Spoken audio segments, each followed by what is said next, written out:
오늘 우리에게 주시는 하나님의 말씀은 이사야서 47장 1절에서 3절까지 말씀입니다. 처녀딸 바벨론이여 내려와서 티끌에 앉으라. 딸 갈대하여 보좌가 없어졌으니 땅에 앉으라. 내가 다시는 곱고 아리따다 일컬음을 받지 못할 것임이라. 맷돌을 가지고 가루를 갈고 너울을 벗으며 치마를 걷어 다리를 드러내고 강을 건너라. 내 속살이 드러나고 내 부끄러운 것이 보일 것이라. 내가 보복하되 사람을 아끼지 아니하리라. 아멘. 하나님의 말씀입니다. 할렐루야. 좋은 날입니다. 오늘도 하나님의 평강이 여러분과 함께하기를 주의 이름으로 축원합니다. 2021년 기준 전 세계 현역 운동선수 중에서 가장 많은 돈을 번 선수 누구일까요? 골프의 천재라 불리는 타이거 우즈입니다. 그는 1991년부터 미국 주니어 아마추어 3연패를 달성했고요, 1994년부터 US 아마추어 3연패라는 금자탑을 남겼습니다. 그리고 1996년 여름 프로 선수로 활동을 시작했는데 이후 그는 메이저 대회 15승을 포함하여 PGA 투어에서만 82승을 거두었습니다. 특별히 그는 이기고 있던 경기에서 한 번도 추월을 당하지 않았어요.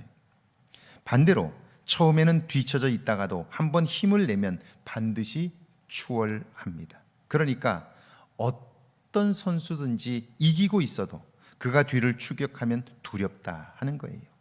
여러분, 이처럼 대단한 타이거 우즈, 그의 실력과 능력이 영원할까요? 그렇지 않습니다. 1절이죠. 처녀딸 바벨론이여 내려와서 티끌에 앉으라. 딸 갈대하여 보좌가 없어졌으니 땅에 앉으라. 내가 다시는 곱고 아립답다 일컬음을 받지 못할 것임이라.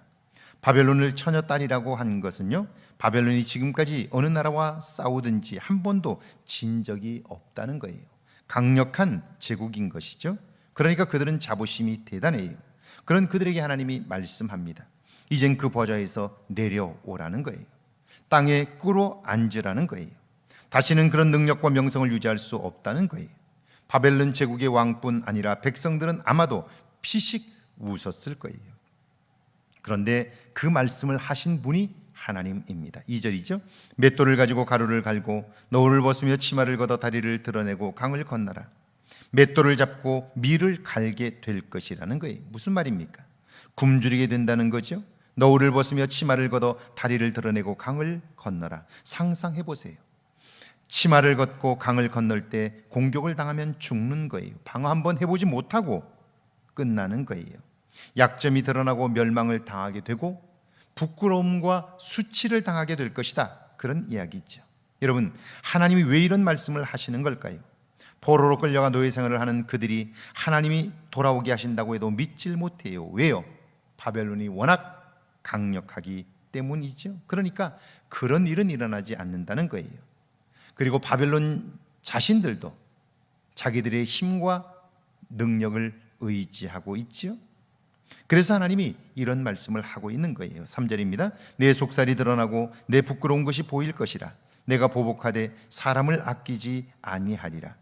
바벨론 제국 역시 부족한 인간 집단입니다. 그들이 가진 힘과 능력은 굉장한 것 같지만 사실은 그렇지 않습니다. 역사를 통해 볼 때 한 시기 세계를 정복한 제국은 있지만 영원한 제국은 없습니다. 실제로 그들이 무너지지 않을 것이라 믿어 하나님의 말씀도 믿지 못했지만 하나님은 페르시아 제국의 고레스 왕을 통하여 바벨론 제국을 무너뜨렸고 그 백성을 예루살렘으로 돌아오게 하셨습니다. 하나님이 하신 놀라운 일이죠. 자, 하나님은 하시지만 그걸 믿지 못하는 백성들은 하나님이 하시는 그 마지막까지 두려움과 근심과 걱정 속에 살 수밖에 없는 거예요.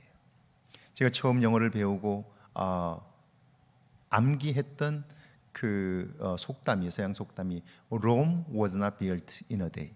로마는 하루아침에 이루어지지 않았다는 말이에요. 로마가 하루아침에 이루어지지 않았기 때문에 어때요? 로마는 결코 망하지 않는다고 그들은 생각했어요. 그런데 어떻습니까? 로마 제국은 멸망하고 말았죠. 지금 여러분이 순례를 가보면 결국 그때의 흔적만 남아있잖아요. 영원한 제국은 없는 거예요. 그런데 사람들은요, 힘으로 승리하고 나면 이 제국이 영원할 거라고, 우리는 이 힘을 영원히 가질 거라고 착각하는 거예요. 어리석음입니다. 오늘 우리가 살아가면서 나의 연약함을 고백하고 그리고 부족함을 하나님께 요청함으로 우리의 내면을 채우게 될 때 우리의 승리는 나의 승리가 아니라 하나님의 승리이기에 영원할 수 있는 거예요.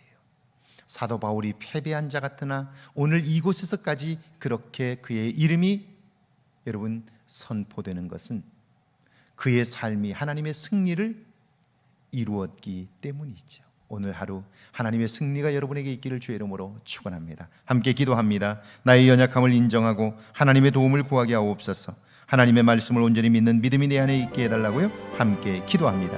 하나님 아버지, 은혜와 사랑을 감사합니다. 나의 연약함을 인정하게 하시고 하나님의 도움을 구하게 하옵소서. 하나님의 말씀을 믿는 믿음으로 온전히 서게 하시고 오늘 하루도 그 하나님과 동행하게 하옵소서.